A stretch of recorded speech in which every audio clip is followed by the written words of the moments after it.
ఈరోజు ప్రణయ్ కేసు విషయంలో నల్లగొండలో వచ్చినటువంటి తీర్పు ఏదైతే ఉందో ఆ తీర్పు ఒక నేరస్తులకు ఒక కనువిప్పు అనేది కలగాలి, కనువిప్పు కావాలి. ఎందుకంటే మా బాబు ప్రణయ్ హత్య జరిగినప్పుడు ఇదే చివరి హత్య జరగాలని చెప్పి జస్టిస్ ఫర్ ప్రణయ్ అని చెప్పి చాలా మేము పోరాటం చేశాము.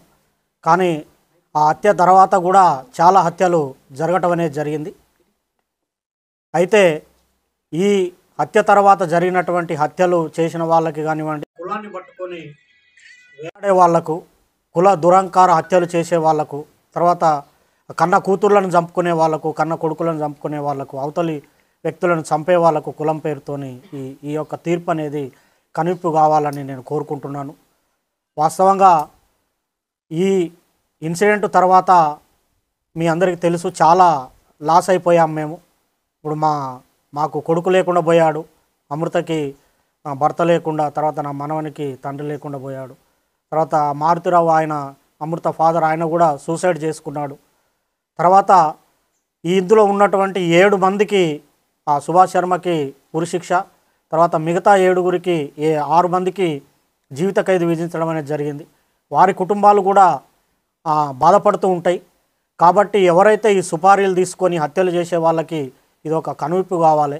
ఏదన్నా ఉంటే మాట్లాడుకోవటం కానివ్వండి, సమస్య పరిష్కారానికి సామరస్యంగా చేసుకోవాలి తప్ప మేనేజ్ చేయొచ్చులే, వాళ్ళకి అంతో ఇంతో డబ్బులు ఇవ్వచ్చులే, మేనేజ్ చేయొచ్చులే అని చెప్పి చంపడం అనేది కరెక్ట్ కాదు. ఈ కేసు విషయంలో మమ్మల్ని కూడా అనేక రకమైనటువంటి ప్రలోభాలు పెట్టినప్పటికి కూడా మేము ఎక్కడ లొంగకుండా న్యాయం జరగాలి, ఈ హత్యతోని మిగతా కుల హత్యలు ఆగిపోవాలని చెప్పి మేము పోరాటం అనేది చేయటం జరిగింది. 6.5 సంవత్సరాలు మేము ఎదురు చూసాము న్యాయం కోసం, మేము సాక్ష్యం చెప్పి. ఇందులో ముఖ్యమైనటువంటి పాత్ర పోషించినటువంటి అప్పటి డిఎస్పి శ్రీనివాస్ గారికి ప్రత్యేకమైన కృతజ్ఞతలు ఈ సందర్భంగా తెలియజేస్తూ ఉన్నాను.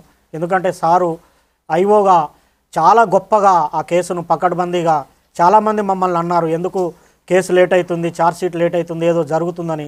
కానీ సార్ మీద మేము నమ్మకం పెట్టుకొని ఉండటం వల్ల లేట్ అయినప్పటికి కూడా ఒక పకడ్బందీ 200 పేజీల ఛార్జ్షీటు, దాదాపు 100 మంది సాక్షులను పెట్టి ఛార్జ్షీట్ వేసి గట్టిగా కేసును పకడ్బందీగా చేశారు. తర్వాత దానికి సహకరించినటువంటి ఎస్పీ రంగనాథ్ గారికి కూడా ఈ సందర్భంగా ప్రత్యేకమైన కృతజ్ఞతలు తెలియజేస్తూ ఉన్నాను.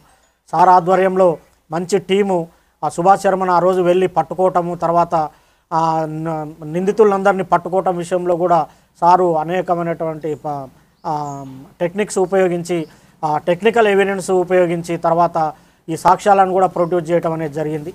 అందులో ఇంకొకటి ముఖ్యమైన విషయం ఏంటంటే ఈ కేసుకు వాదించినటువంటి అడ్వకేటు దర్శనం నరసింహ గారు చాలా గొప్ప వ్యక్తి ఆయన.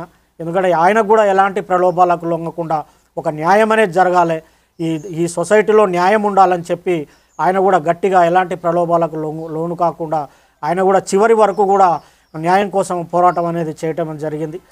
చివరికి ఈరోజు వచ్చినటువంటి తీర్పుతోని న్యాయం అనేది జరిగింది. వాస్తవంగా అందరూ మీకు సంతోషంగా ఉందంటారంటే సంతోషం కాదు, ఇది వాస్తవంగా ఏంటంటే నా బాధను ఎవరు తీర్చలేరు, నా కొడుకు లేని బాధ ఎవరు తీర్చలేరు. మేము ప్రతినిత్యం బాధపడుతూనే ఉన్నాం.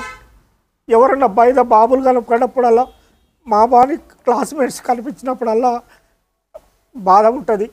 కాబట్టి దయచేసి నేను చెప్పేది ఏంటంటే చంపుకోవటం అనేది కరెక్ట్ కాదు. ఇప్పుడు నా మనవడు ఉన్నాడు, మనవడిని కూడా మేము చూసుకోవాలి. మాకు ఎవరి మీద కోపాలు లేవు. మేము ఈ కేసు విషయంలో సాక్ష్యం చెప్పాము, మా బాధ్యత మేము నిర్వర్తించాం. కేవలం ఈ హత్యలు ఆగాలనే ఉద్దేశంతోనే చెప్పాము తప్ప వేరే మరొకటి కాదని ఈ సందర్భంగా నేను తెలియజేస్తున్నాను. న్యాయస్థానం కూడా కరెక్ట్ అయిన తీర్పిచ్చింది. ఈ సందర్భంగా చివరిగా నేను చెప్పేటి ఒకటే, న్యాయం అనేది ఉంటుంది.